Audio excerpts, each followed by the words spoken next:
And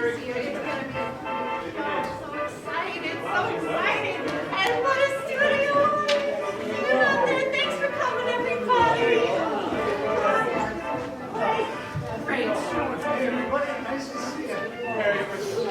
Well, absolutely. Love it. Hey, good to see you. Hey, good to see you, Ron. Hey, Mr. Mark. How are you doing? Oh, it's good to be seen. Oh, I do. You're right in my bag. Good to see you. How are you doing? So glad to meet you today.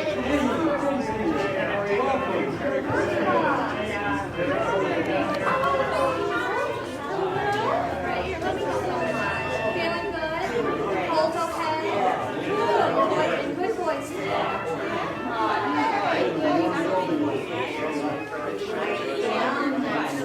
How's the weather over here now? Merry Christmas. Good to see you.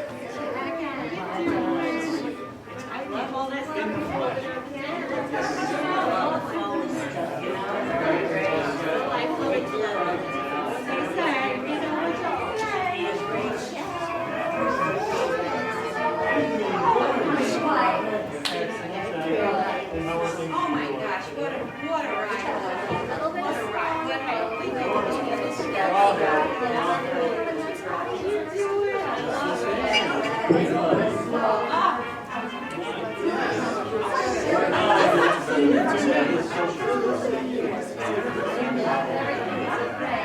So excited. The weather is finally looking like Christmas.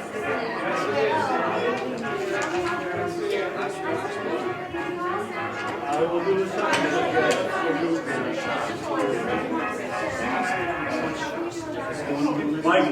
Mic one, sound check, sound check.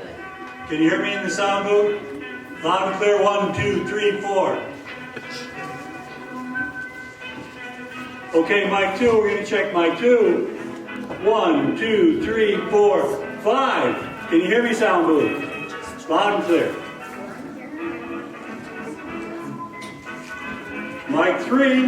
Mic 3, 2, 4, 6, 8. 1, 2, 3, 4. Yeah, a little bit more. How's it sound now? Good, good. Great, thank you, great.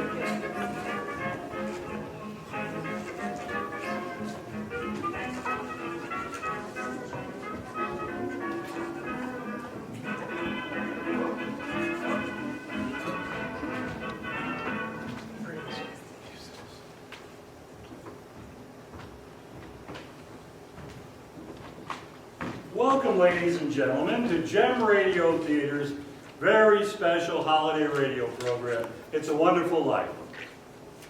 All of us here at WADK couldn't be happier to have you in the studio tonight. We think you'll have a grand time this evening, not only because it's a great show, but also because you folks have the fantastic opportunity to learn the ins, the outs, and the in-betweens of life in the WADK studio. Remember, this evening's program is being broadcast live throughout the Adirondack Park and beyond.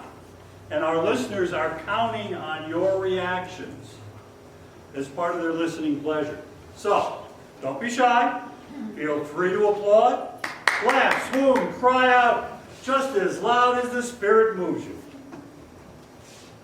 Now, when you see the sign, we'd like you to fill the studio with ear-splitting applause. When you see the sign, you clap.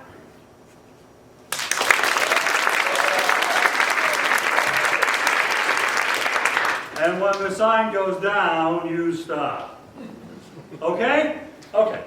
Let's do a practice run, just to be sure, all right?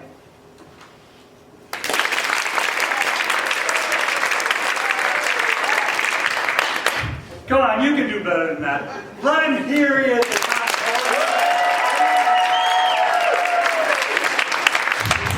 That's an excellent job. Great job. Thank you, ladies and gentlemen.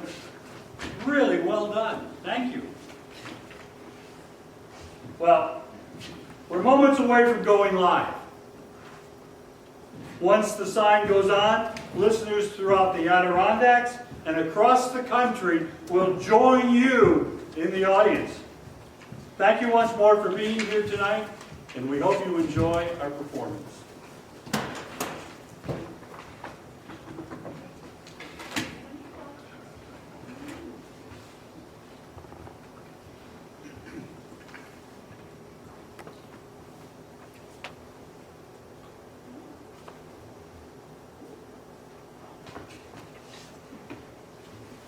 Thank you.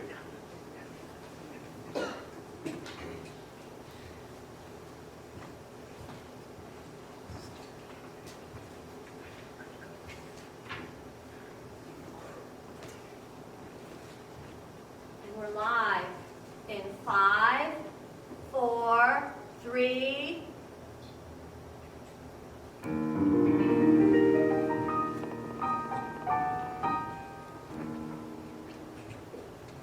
Tannery Pond Center, provider of cultural and social opportunities, brings you Gem Radio Theater in It's a Wonderful Life.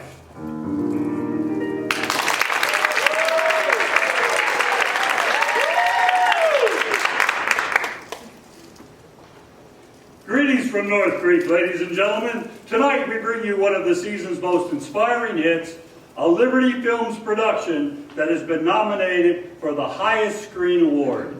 Yes, It's a Wonderful Life, and we present it now as a live radio broadcast featuring the magnificent vocal talent of Gem Radio Theater.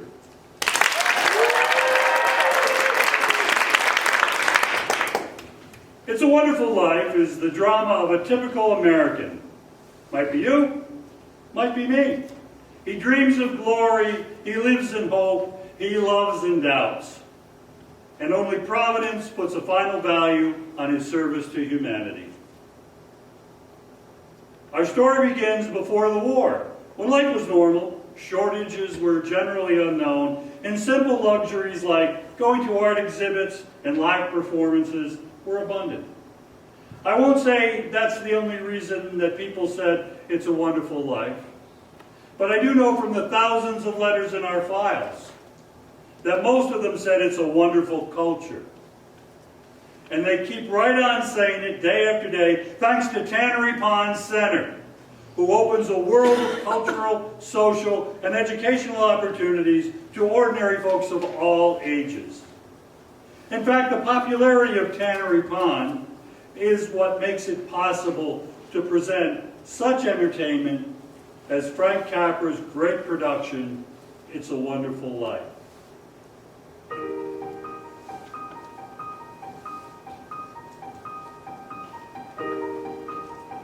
This is the story of George Bailey, a citizen of Bedford Falls, New York. George Bailey, who more than anything under the sun, wanted to see the world. The wonderful, exciting world that lay somewhere beyond the limits of his hometown. Oddly enough, this story does not begin in Bedford Falls. In fact, it doesn't begin anywhere in the world. It begins in heaven, where the superintendent of angels has just summoned an apprentice angel named Clarence.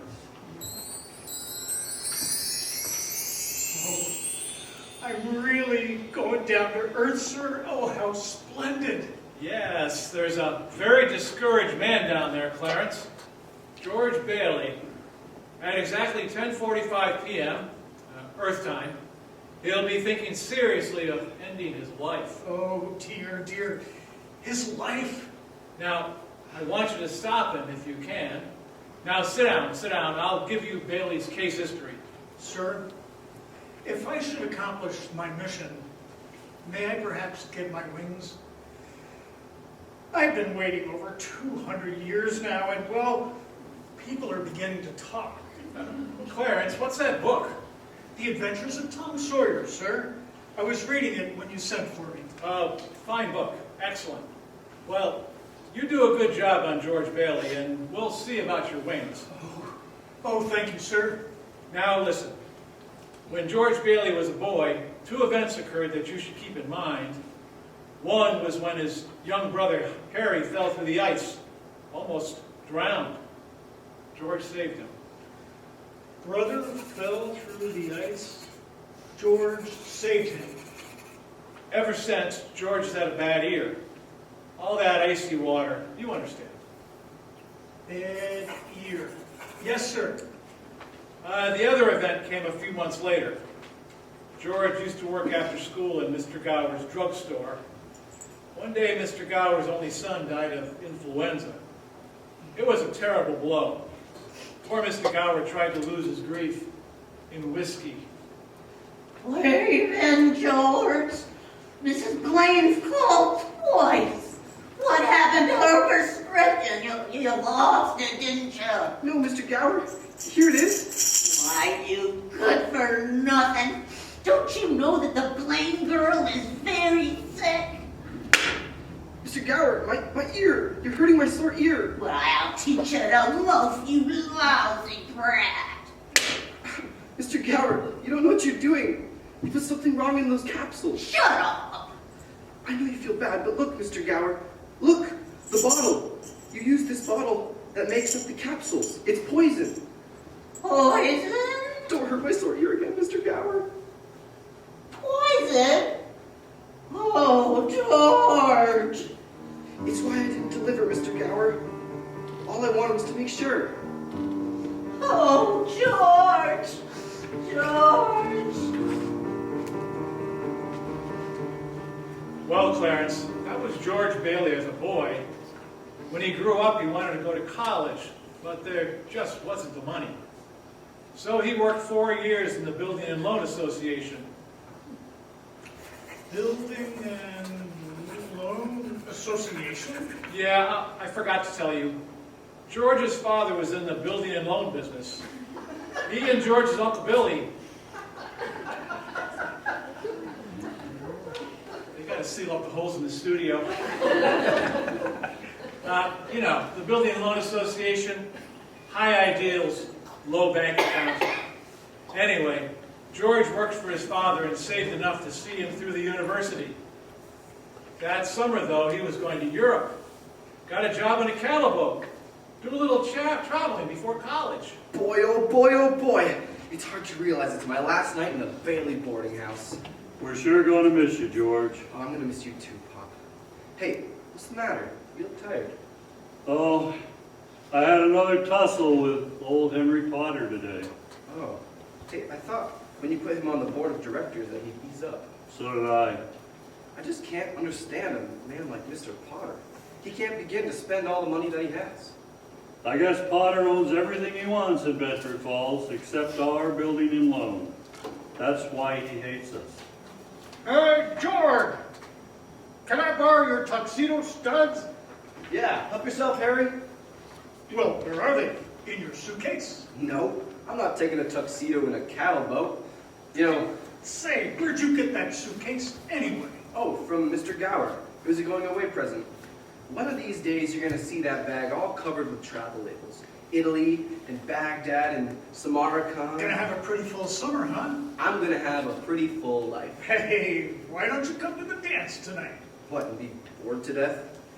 Well, you couldn't ask for a better death. Lots of pretty girls. Hey, I gotta hurry. I wish we could send Harry to college with you. Now we've got that all figured out now, Pop. He'll take my job at the building and loan. He'll work for 4 years, just like I did, and then he'll go. He's pretty young for that job. Well, no younger than I was. Maybe you were born older, George. Huh? George, when you get back out of college, I don't suppose you'd come back to the building and loan. Oh, no. Nah, Pop, I just couldn't. I couldn't face being cooped up for the rest of my life in a shabby little office. I'm sorry, Pop. I didn't mean that, but it's just that this building of nickels and dimes, I'd go crazy. I want to do something big, something important. You know, in a shabby way, we are doing something important, George. In that shabby little office, we help people figure out how they can own their own homes. I know. I know, Pop. I just wish I felt that if I didn't get away, I'd bust. You're right, boy. Get yourself an education, then you get out of here. Pop, do you want a shock? I think you're a pretty great guy. Well, thanks, George. I'm glad to hear it. Look, why don't you go over to Harry's dance? You'll have a good time. Well, I don't know. Maybe I will drop in. Maybe I will drop in at that.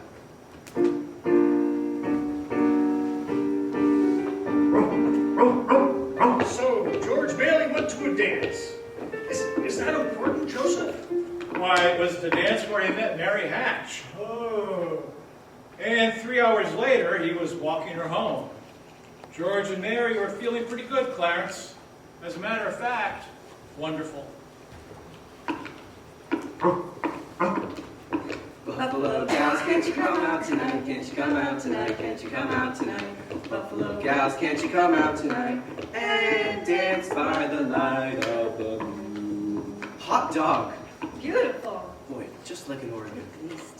Gee whiz, you know something? If it wasn't me talking, I'd say you were the prettiest girl in town. Well, why don't you say it? I don't know. Maybe I will. How old are you anyway? 18? 18? Too young or too old? Oh no, just right. Sort of fits you. Hey, look where we are. Oh, it's the old Granville house. Yeah, I gotta throw a rock at it. Oh, no, don't. I love that old house. Don't you know about deserted houses? You make a wish and then you throw a rock at it. George, it's such a lovely place. I wish I lived there. In there? I wouldn't live there as a ghost. Now watch this. Here we go. Hey, how about it, huh? A pretty good shot, huh? Broke a window.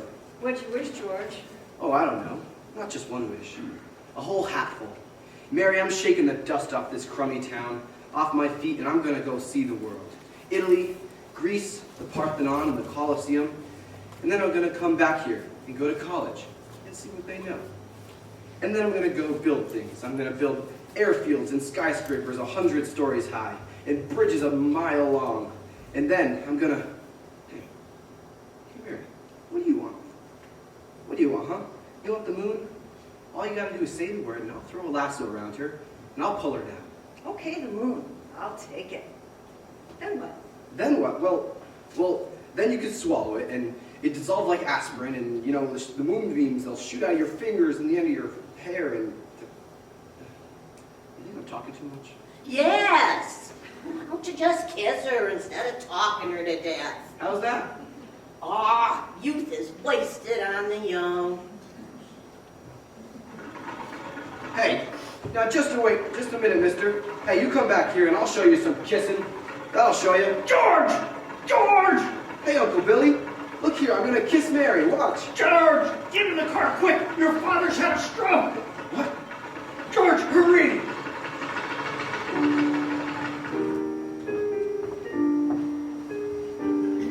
Well, George's father died that night, Clarence. So, of course, George couldn't go to Europe. But that fall, just as he was ready to leave for college, the directors of the building and loan had a meeting. They were going to appoint a successor to Mr. Bailey. A successor to our dear, dear friend Peter Bailey. What was that you said, Mr. Potter? I said as long as Peter Bailey's dead, let's dissolve the building and loan. We don't need it. Now, wait a minute. No, you wait a minute. Peter Bailey was not a businessman. Ideals without common sense can ruin a town. What we need is he's discontented. He's lazy rabble instead of drifty. Now, hold on, Mr. Potter. I mean no disrespect, George, but... Now, wait a minute there. Why my father ever started this cheap, penny-ante building and loan, I'll never know. But just remember this, Mr. Potter, that this rabble you're talking about, they do most of the working, paying, living, and dying in this community. Well, is it too much to have them work, pay, live, and die in a couple of decent rooms and a bath? Anyway, my father didn't think so. People were human beings to him. But to you, a warped, frustrated old man, they're cattle. Well, in my book, he died a much richer man than you'll ever be. I'm not interested in your book. I'm talking about the building and loan. You're talking about something that you can't get your fingers on, and it's galling. That's what you're talking about. Well, this town needs this measly one-horse institution, if only to have some place to go where people can borrow dollars without crawling to you. Now, come on, Uncle Billy.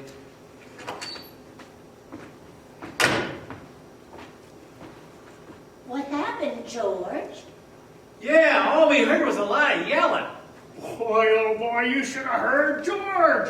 Yeah, they're in there voting us out of business. Who cares? I've got another job. I can get one anytime. Only 40. 45. Well, you get out of here, George. You missed your boat trip. You want to miss college, too? George, we just voted Potter down. We're still in business. Whoopee! We're still in business. But We're still in business. But there's one condition, George. They've appointed you to take your father's place. Point me? But I'm gonna go to college. Look, this is my last chance. Uncle Billy, he's your man. George, you've got to take it.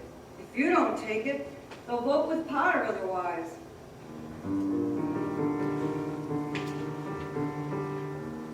I know. George Bailey didn't go to college. That's right, Clarence. He gave his college money to Harry. Harry went instead. Yes, but what happened to that good-looking girl? You know, Mary? Oh, George saw her now and then. Not very often, though, because Mary went away to school, too. Anyway, George waited 4 years more for Harry to come back and take over the building and loan. He could still see the world. He planned to work in the oil fields, Venezuela. Except when Harry came home, he wasn't alone. There was a girl with him, his wife.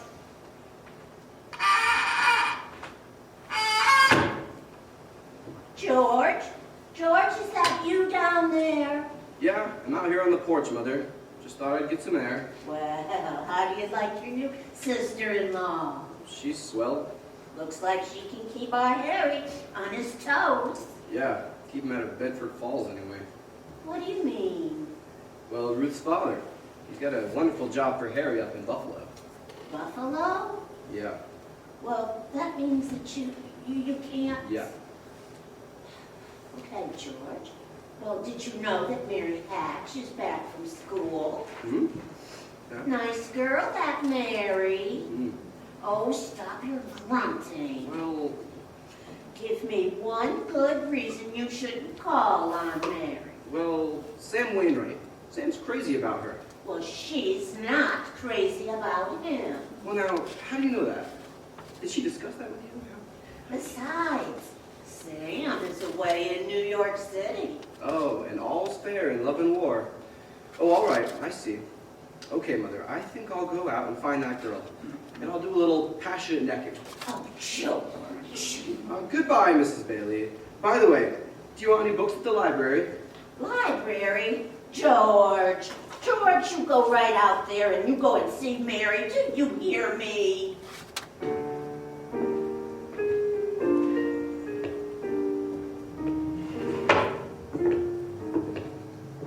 George, is that you out there? Oh, hello, Mary. Well, are you coming in? I just happened to be passing by. Well, I thought you were picketing. Have you made up your mind? How's that? Have you made up your mind? What? About coming in. Your mother just phoned. She said you were coming over. My mother just... Oh, hey, I just happened to be passing by, that's all. Well, Well, all right, I'll come in for a minute. I didn't tell anybody I was coming over here. A fella can't even go for a walk without it. When did you get back? Tuesday. Where'd you get that Do dress? you like it? Oh, it's all right. Well, there's no point standing here on the porch. Come on in. I still can't understand it. I didn't tell anybody I was coming here. Would you rather leave? No, I don't want to be rude. I'll sit down for a while. It's nice about your brother and Ruth, isn't it? Oh, yeah. Yeah, that's all right. Don't you like them? Well, of course I like her. She's a peach. Oh, it's just marriage in general you're not enthusiastic about that, huh? No, marriage is all right for a lot of people. It's all right for Harry, Sam Wainwright, and you. For Sam? Mary! It's George Bailey, Mother. What does he want? I don't know. What do you want? Me? Not a thing. Not a thing. I just came here to get warm. He's making violent love to me, Mother. You just tell him to go right back home. Sam said he'd call you tonight from New York, didn't he? I guess so. Let's some music. You know, your mother needn't. You know, I didn't come here to. What did you come here for? Well, I don't know. You're supposed to be the one with all the answers. You tell me. Oh, why don't you go home? I don't know why I came here in the first place. Good night. Good night.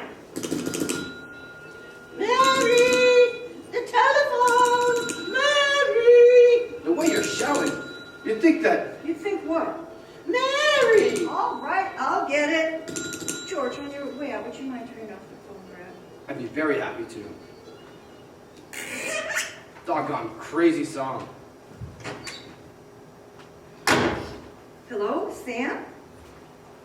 Mary, gee, it's good to hear your voice. How are you, Sam? What? I forgot my hat. There you are. What? I was just talking to an old friend of yours, George Bailey. Old Mossback George? Old Mossback George. Well, put him on. I'll talk to him too. Wait a second, George? He does not want to speak to George. Does so. Sam asked for him. Did you call me? Because if you did, I'm in a hurry. Sam wants to talk to you. Oh. Hi, Sam. Hey, a fine pal you are. Trying to steal my gal. Now, what do you mean? Nobody's trying to steal anybody's girl. Here, Mary, take the phone. No, wait, George. I want to speak to you both. Tell Mary to get on the extension upstairs. He says to get on the extension upstairs. I can't. Mother's on the extension. I am not. We can both hear. Just put your head a little closer. That's better. We're listening, Sam. Well, I have a big deal coming up that's going to make us all rich. George, remember the time that you told me about making plastics out of soybeans? Soybeans? Yeah, soybeans. Yeah. Well, my father's tricked into it, see? And now he's going to put up a factory. How do you like that? Factory. Huh? And here's the point, George. I may have a job for you, unless you're still married to that broken down building and loan. Mary, I'm here. you tell that guy I'm giving him the chance of a lifetime, you hear? He says it's a chance of a lifetime. Now you give me that phone. Here's George again, Sam. George! Now you listen to me, Mary. I don't want to get any plastics. And I don't want any job. And I don't want to get married, ever, to anyone. Do you understand that? I want to do what I want to do. And you're not going to trick me. And you're... Mary. Oh, Mary. Oh, Mary, darling. I love you.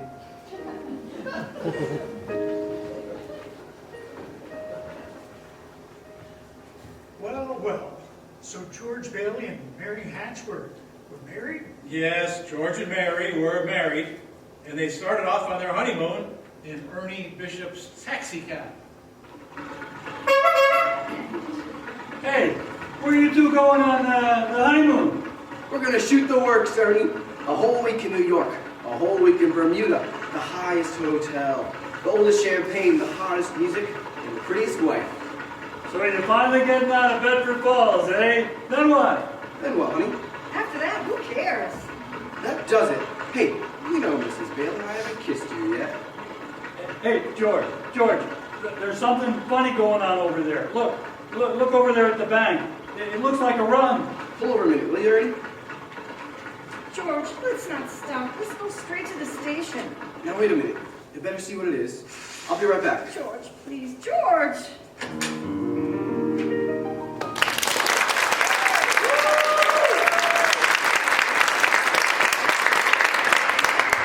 We will return with the second act of It's a Wonderful Life after a word from our sponsor.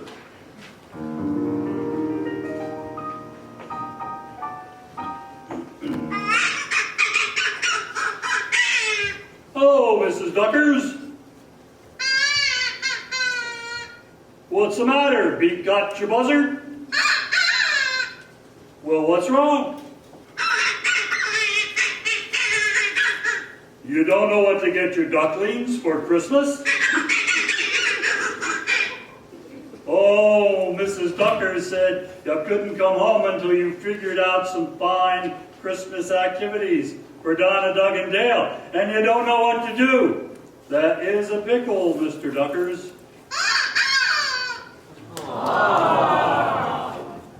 But I think I have an answer for you. Head over to Tannery Pond Center.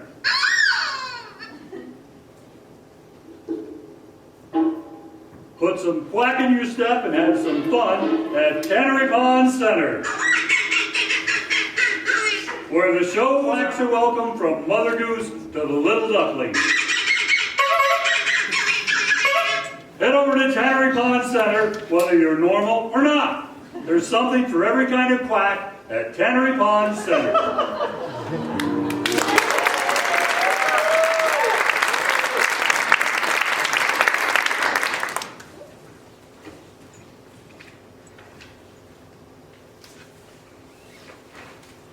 And now, Act 2 of It's a Wonderful Life.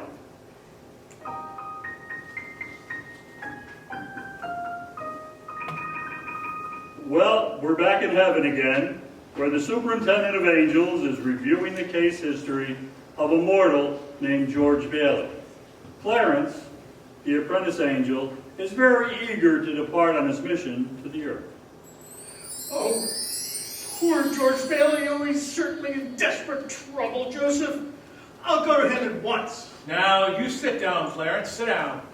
We're nowhere near the point where George Bailey is thinking of taking his life. We're not. Now, where were we? Oh, yes. George and Mary had just started out on their honeymoon when they ran smack into the financial panic of 1932. In the waiting room of the building and loan, 100 frantic people were clamoring for their savings. What's going on? What's going on? I can't get inside. Hey, what's going on, Uncle Billy? What's happened? All those people out there. Oh, this is a pickle, George. All I know is that the bank called our loan an hour ago. I had to hand over all our cash. Holy mackerel! The whole town's gone crazy. The bank's in the same spot that we are. Our charter, too.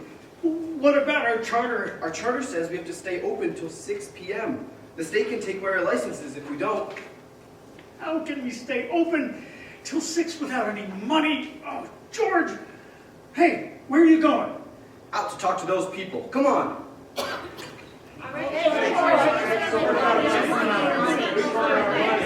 Now listen, folks. Just a minute, please. How about our money, George? Where's our money? Yeah. Wait a minute now. Listen to me. What? You're thinking of this place all wrong. Your money's not here. Your money's in people's houses. In the Kennedy house, in the McLaren house, and in your house, and hundreds of others. Now what are you going to do? Foreclose on them? I got $240 in shares. Now let me have it. All right, Tom. You'll get your money in 60 days. 60 days? Now look, that's what you agreed on when you bought your shares. I got my money. Old man Potter's taking over the bank. He'll pay you 50 cents on every dollar. 50 cents on the Let's take our shares to Potter. Half is better than nothing. Now wait a minute. Wait a minute, please, folks. I beg of you not to do this. If Potter gets a hold of your shares, he'll be owning this building and loan. He's got the bank. He's got the bus line. He's got the department stores, and now he's after us because he wants to keep you living in his shacks and paying the kind of rent that he decides to charge. Now, we can get through this thing all right, but we've got to stick together. We've got to have faith in each other. But my husband's out of work. We need money. I got doctor bills to pay, confound it. I can't feed my kids on faith. How much do you need? We've still got some money. Hey, Mary. Here it is, George. You told me to hold on to it. Would have made a nice honeymoon. Bought furniture. Now, wait a minute, folks. Listen, I got $2,000. All right, Tom, how much do you need? $240. Now, Tom, just enough to tide you over, please. I said $240. Okay. Uncle Billy, give Tom $240. All right, Ed, how much to get you by? $20, I suppose. Now you're talking. Mrs. Thompson, how about you? Oh, $20 will do me. Good. $20. Uncle Billy, pay it back when you can now. All right. Who's next? Look at the clock, George. Look. 5 seconds. 4 seconds. 3, 2, 1. Whew. We made it. 6 o'clock. Lock that door, Eustace. Quick. Boy, we're still in business, Uncle Billy. You've got $2 left. George, there's a call for you. Okay. And then call my wife, will you? She's probably over at Mother's. Mrs. Bailey is on the line. I don't want Mrs. Bailey. I want my wife. Oh, that is my wife. Now give me that phone, will you? Hey, Mary. Listen, I'm sorry. Come home? What home? 323 Sycamore. Well, whose home is that? Well, Mary, how can I... Yeah, sure, I'll be right there. Clarence, guess what 323 Sycamore is? His mother-in-law's house, huh? No. Number 323 Sycamore was the old Granville house. The one George threw rocks at and made wishes. Yes, sir, that's where they spent their honeymoon. That's where they started housekeeping. They were still living there 2 years later when old man Potter asked George to stop over at his office. Sit down, George. Sit down, man. Have a cigar. Thank you, sir. Now, George, you're a young man, married, making, say, $40 a week at the building and lawn? 45. 45. Now, if you were an ordinary yokel, I'd say you were doing fine.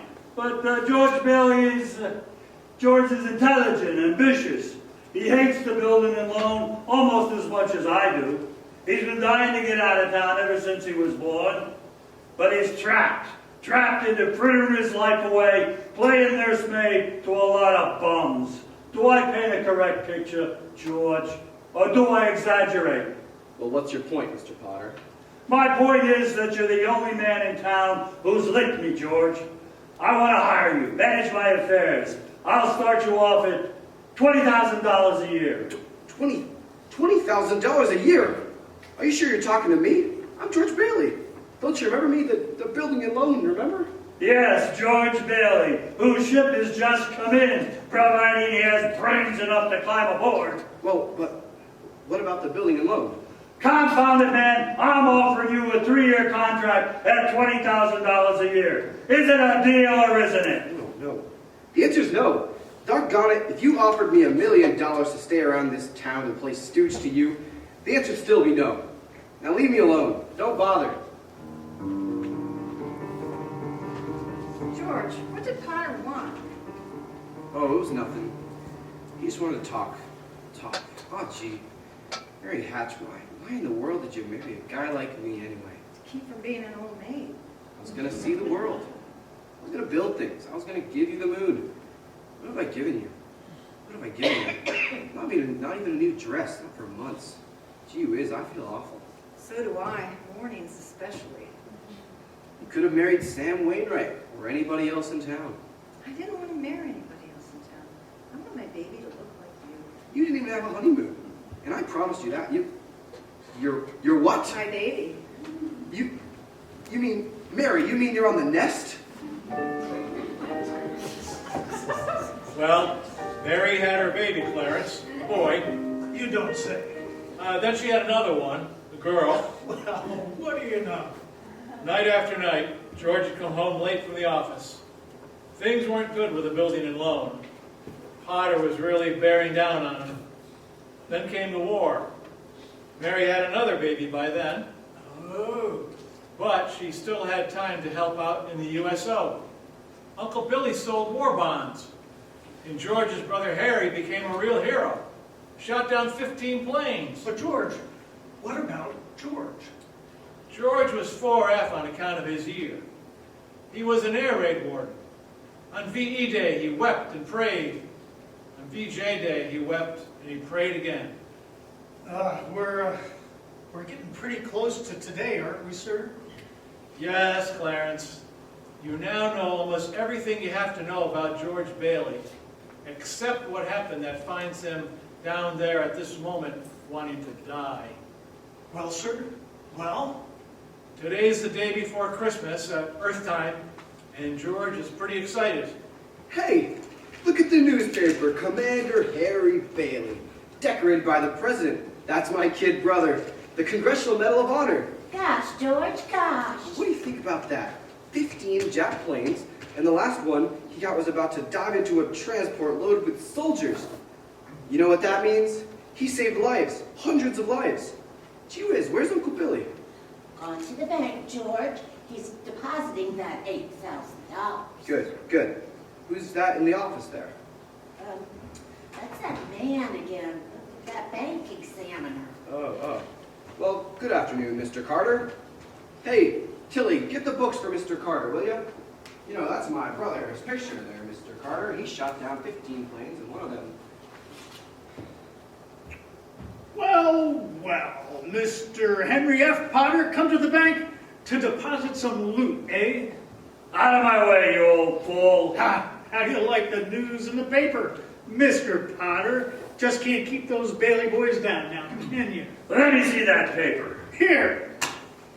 Sorry I can't chat, you old thief. Gotta make a deposit. Hey, here you are, Horace.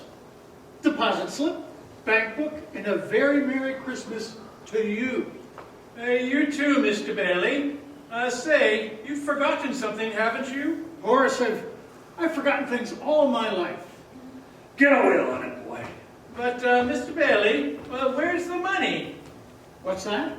You wish to make a deposit? Well, certainly I want to make a... Well, it's customary to bring the money with you. It's gone? Where'd I put it? Where'd I put that money?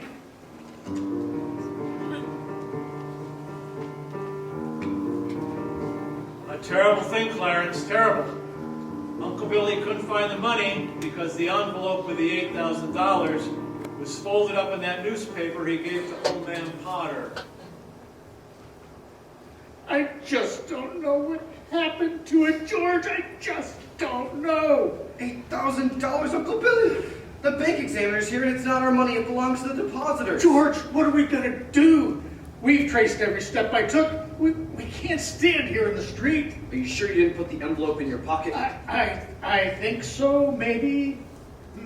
Oh, I'm no good to you, George. I'm no good. Now, listen to me. Think, will you? Now try and think. I can't think anymore, George. I just can't think anymore. It hurts. Where's the money, you silly old fool? You know what this means? It means bankruptcy and scandal and prison. Well, one of us is going to go to jail. Well, it's not going to be me. Now get out of my way. I'm going home. George, dear, what's wrong? You haven't said a word since you got home. After banging on the piano, does she have to keep playing the same song over and over and over again? I have to practice for the Christmas party, Daddy. What is it, dear? A hectic day again? Yeah, another red letter day for the Baileys. Dad, the Murphys got a brand new car. You should see it. What's the matter with our car? Isn't it good enough for you? I'm sorry, Dad. I only thought maybe you'd like to... Run upstairs, Minnie, and see if Zuzu's all right. Okay, Mom. Now, what do you mean, see if Zuzu's all right? What do you mean? Oh, she caught a little cold coming home from school. She forgot to button her coat. Well, what is it? What do you mean, just a cold? George, the doctor says it's nothing serious. The doctor was here? Well, I thought he better take a look. It's this drafty old house. It's no wonder we don't all have pneumonia. Might as well be living in a refrigerator. Why do we have to live here in the first place and stay around this measly, crummy old town? George, what's happened? Everything's happened. You call us a happy family? Why do we have to have all these kids? Daddy, how do you spell frankincense? I don't know how you spell it. Ask your mother. Where are you going? Upstairs to see Zuzu. Hello? Oh, thank you, Mrs. Welch. I'm sure she'll be fine. Who's that? Susan's school teacher. What? Yes, the doctor says she'll be fine tomorrow. Here, give me that phone. George, please. Mrs. Welch, this is Mr. Bailey. Say, what kind of teacher are you anyway? What do you mean sending Zuzu home like that, half naked? Do you realize she'll probably end up with pneumonia because of your stupidity? You know, maybe my kids aren't the best dressed in town, but at least... Hello? Hello? Janie, will you stop playing that lousy piano? Now cut it out, stop it! George, for heaven's sakes, what's wrong with you? I'm sorry, Mary. Jeannie, I'm sorry. I just gotta get out of here. So, that's it, George. You're short $8,000 in your accounts, eh? Please, Mr. Potter, I'll pay any sort of bonus. If you still want the building and loan, why... You say it was lost. Have you notified the police? No, sir, I haven't done that yet. Harry's homecoming tomorrow. Why come to see me? What about your good friend Sam Wainwright? I can't get a hold of him. He's in Europe. What kind of security would I have, George? What collateral? Yes, sir, I have some life insurance here. A $15,000 policy. What's your equity in it? $500. And you want 8,000? You once called me a war-frustrated old man. Well, what are you but a war-frustrated young man, crawling on your hands and knees for help? Why don't you go to the riffraff you love so well? Ask them for help. I'll do anything. Mr. Potter, please. Please help me, my wife and my kids. I'm calling the district attorney. $500? You know something, George? You're worth more dead than you are alive. Now get out of here. Get out of here. In all that time, Potter had the $8,000 in his desk drawer. It's still there, Clarence. But where's George, sir? Where is he? Well, he went over to Martini's Cafe. He's had a couple of drinks, Clarence. He's just standing there, sort of in a daze. Oh, God. God, dear Father in heaven. I'm not a praying man, but if you're up there, you can hear me. Show me the way. I'm at the end of my rope. Show me the way, God. Mr. Bailey, you all right? Don't drink anymore. Mr. Bailey, please. You don't feel good. Bailey? You say Bailey? Which Bailey? This gentleman is Mr. Bailey. Mr. George Bailey. George Bailey, huh? And the next time you talk to my wife like that, you'll get worse. It isn't enough she's slaves teaching their stupid kids how to read and write. You gotta ball her out. You get out of here, Mr. Welch. You hit my best friend. Get out. All right, I'm going. Mr. Bailey, you okay? Who was that? Mr. Welch, but don't worry. You don't come in this place no more. I got something for your face. It's bleeding. No, I'm all right. Please, don't go, Mr. Bailey. Leave me alone. Oh, no. Please, don't go home like this, Mr. Bailey. Leave me alone. Well, George left Martini's Cafe 5 minutes ago, Clarence. He's at the river now, on the bridge, looking at the water. Are you ready, Clarence? All ready, sir. Very well. Save George Bailey's life, and you'll get your wings. My wings. Oh, thank you, Joseph. George! George Bailey! Get away from that bridge! Do you hear me? George! George!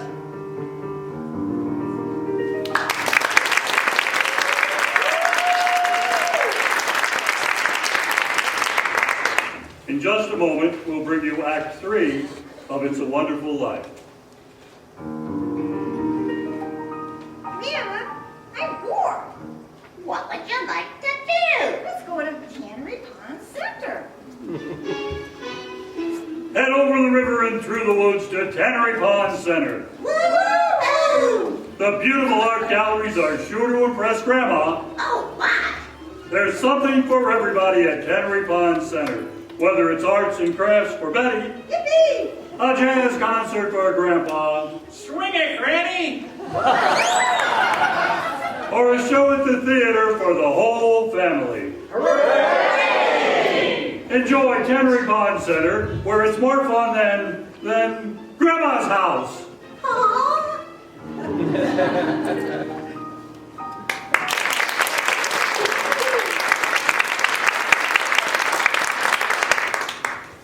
Now, Act 3 of It's a Wonderful Life.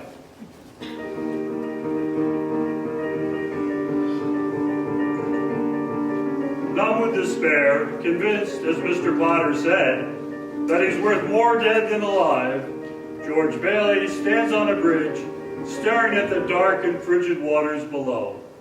Suddenly, there's a splash. Help! Help! I'm drowning! Oh, help! No, that's not George. It's Clarence, the apprentice angel. And there goes George in after him. It's a few minutes later now, and in the bridgekeeper's shack, George and Clarence are drying off. You both sure you're all right? Want a doctor? No, I'm all right.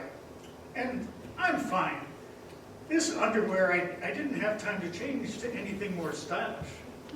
My wife gave me this on my last birthday. I passed away in it. You what, mister?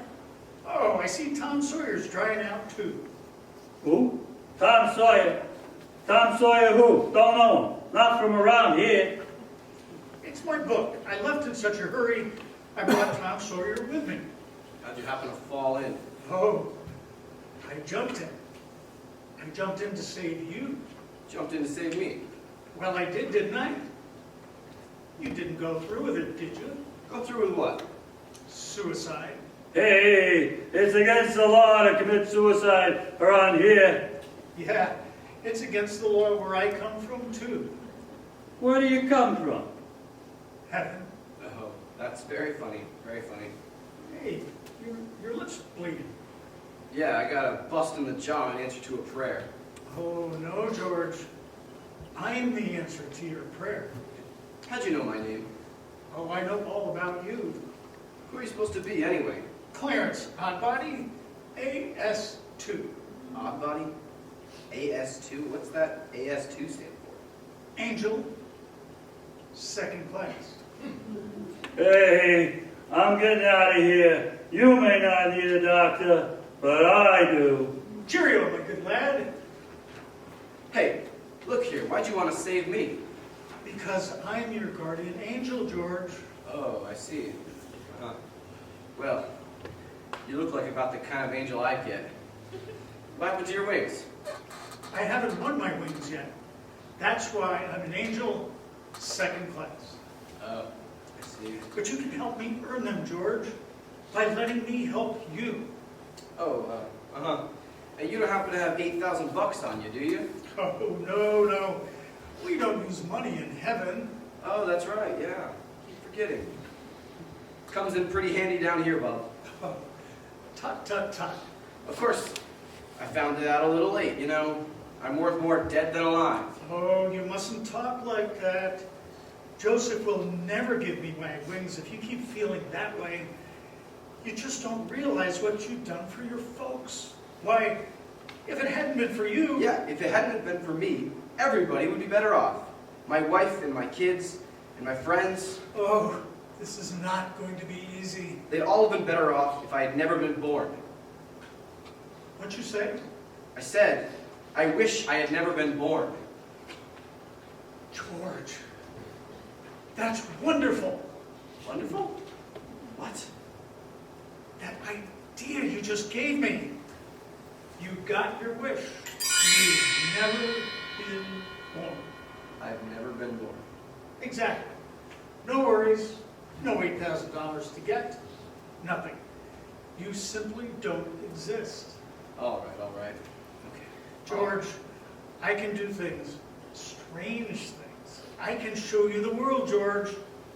The way it would be if you hadn't been born. Hey, wait a minute.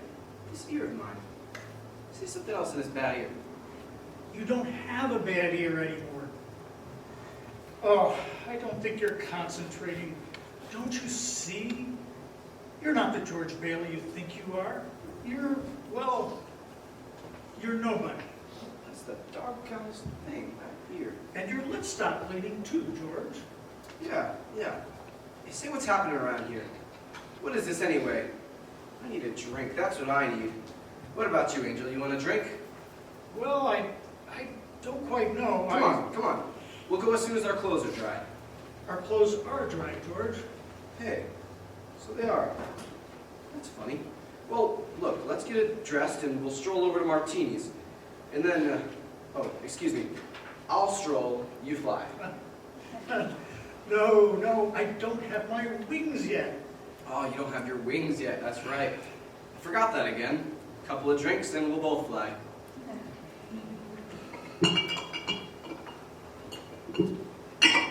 What do you have, fellas? Hey, where's the boss? Where's Martini?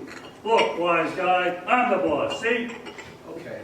Well, double scotch, quick, will you? What's yours? Boy, I would just love some mulled wine. Huh? Heavy on the cinnamon, light on the cloves. Off with you, my lad, and lively now. Now cut it out. Oh, come on here. Just give him the same as my order. He's okay. 2 double scotches. What is it about this place? It's all changed. All of Bedford Falls has changed. You're having your wish, George. You've never been born. Oh, there'll be lots of things that you've never seen before. Oh, good. Somebody just made it. Made what? Every time a bell rings, it means some angels got his wings. What'd you say? Hey, look, Clarence, I don't think you better talk about angels around here. Why, don't they believe in angels? Oh, yeah, they believe in them, but, it's just, Then why should they be surprised when they see one? Don't mind him, bartender. He's just a little fellow that never grew up. How old are you anyway, Clarence? Well, next May, I'll be 293. That does it. That does it. A couple of pixies, eh? Go. Get out of here. Hear me? Get out. Look, where's Martini? Will you just call him? Stop asking about Martini. He ain't here, and he... Hey, you rummy. Didn't I tell you to never come panhandling around here? George, look. Hey, it's Mr. Gower. Mr. Gower. Listen, Mr. Gower, don't you know me? This is George Bailey. You buy me a drink, mister? Just one drink? Will you, mister? Pinky, Yeah, Nick. try to run me out. Oh, no, please. Hey, bartender. That's Mr. Gower, the druggist. That rumhead spent 20 years in jail for poisoning some kid. If you know him, you must be a jailbird yourself. Pinky, there's 2 more. Get him out of here. Get him out of here. Get up, George. It's a good thing he threw us in this snowbank, huh? Where's Mr. Gower?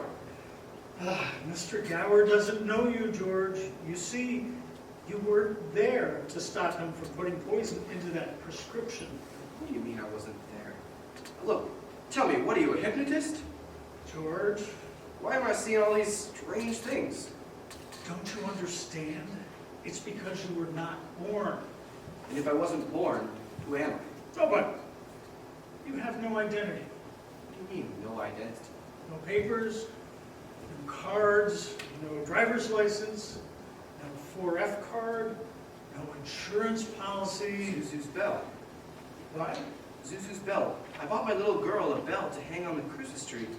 I forgot to give it to her, and I got it in my... It's gone. It's gone. Everything is gone. But you've been given a great gift, George. A chance to see what the world would be like if you've never been born. You're crazy. You're crazy as a bedbug, and you're driving me crazy, too. Now, look, I'm going to go home to my wife and family. Do you understand that? I'm going home alone.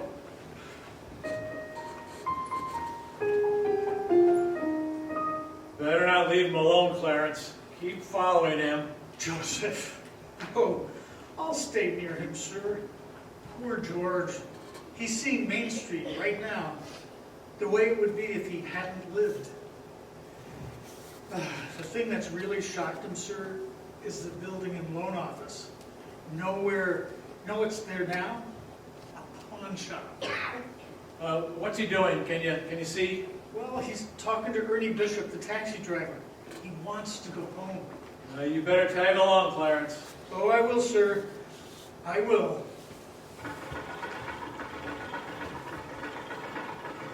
Come on, step on it, Ernie. Get me home. I'm off my nut. Where do you live, buddy? Doggone it, Ernie. Don't you start pulling that stuff on me. 323 Sycamore. 320 for me. Sycamore? Yeah. Hurry up. Zuzu's sick. Okay, buddy. Hey, look, Ernie. I don't know what's happening. I'm going crazy or something. I've got some bad liquor. Now look, tell me this. You're Ernie Bishop, right? And you live with your wife and your kids here in Bedford Falls at Bailey Park. You seen my wife? Seen your wife. I've been to your house 100 times. We built it for you, didn't we? Look, buddy, I live in a shack here at Pottersville. Pottersville? You mean, hey, just step on it. Get me home. Mary! Mary, where are you? Janie! Petey! Zuzu! Zuzu! Where are you? This is just an old abandoned house, George. You have no wife and no children. Where are they? What have you done with them? There you are, Bert. Crazy. Just like I told you. All right, up with your hands. Bert! Bert the cop, thank heavens you're here. Why don't you just be a good fella and I'll take you to the doctor. Now, Bert, listen to me. What's the matter with you guys? Now listen, it's that fellow over there. He says he's an angel. He's trying to hypnotize me. I hate to use my nightstick, but I guess Ow! Run, George, run! He can't hit you while I'm biting him. Ow! George, run! My teeth are what they used to be. Oh, Joseph, help! Joseph! Joseph! Where'd they go, Ernie? Where'd they go? I don't know. They just disappeared. Clarence! Oh, Joseph, I hope you don't mind calling on you like that. I did. It was very irregular, Clarence. You're by yourself again. Where's George? He's at his mother's house, sir. Well, if George hasn't been born, he has no mother. Oh, he's being very stubborn, sir. He'll just have to find these things out for himself. But his mother? That's a terrible blow to a man. His own mother not knowing him. You mean I shouldn't have let him go? I mean, you better find him right away. Oh, and stop biting policemen, Clarence.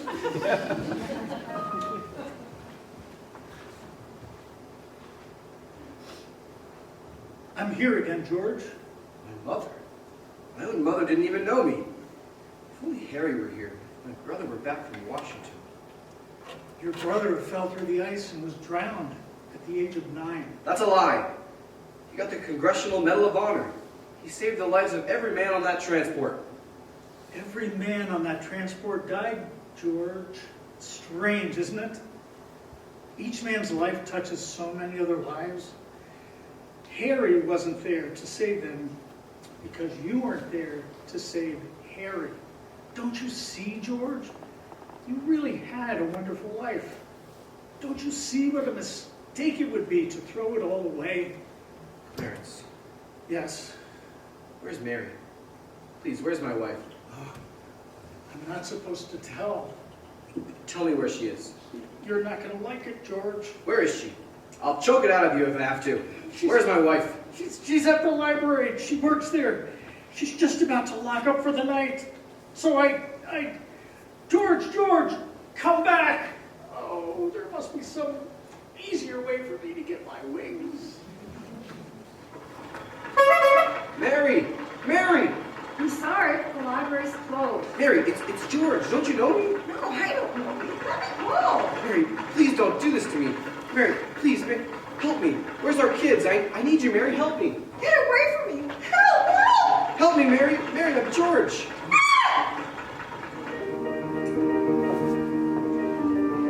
Clarence? Oh, where is he, Joseph? Where's George? I'm afraid I've lost him, sir. You knew you shouldn't have let him try to see Mary. Now they're after him. A mob. They think he was trying to hurt her. Joseph, I won't even get one wink, will I? You have one more chance, Clarence. Get over to the bridge by the river. I think George has seen just about enough. But that mob. And don't worry, they've lost him too. Now hurry up. Oh, thank you, Joseph. Thank you. Clarence! Clarence! Clarence, where are you? I'm here, George. Help me, Clarence. Give me back. I don't care what happens to me. Only give me back to my wife and kids. Please, I want to live again. Oh, thank you, George. Thank you, Lord. I want to live again, please. Oh God, please let me live again.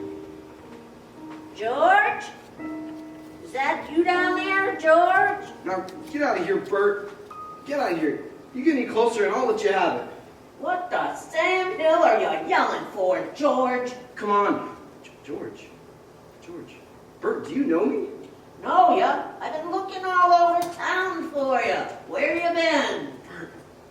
Bert, I'm alive again, Bert. Oh, boy, you sure you're all right? Looks like your mouth is bleeding. It is? Hey, my mouth's bleeding. Bert, look at the blood coming out of there, would ya? Susan's Christmas bell. Bert, I had it in my pocket. Hey, here it is. Hey, it's in my pocket. What do you know about that? Hey, Merry Christmas, Bert. Merry Christmas. Now get in the car. I'll drive you home. You will, Bert?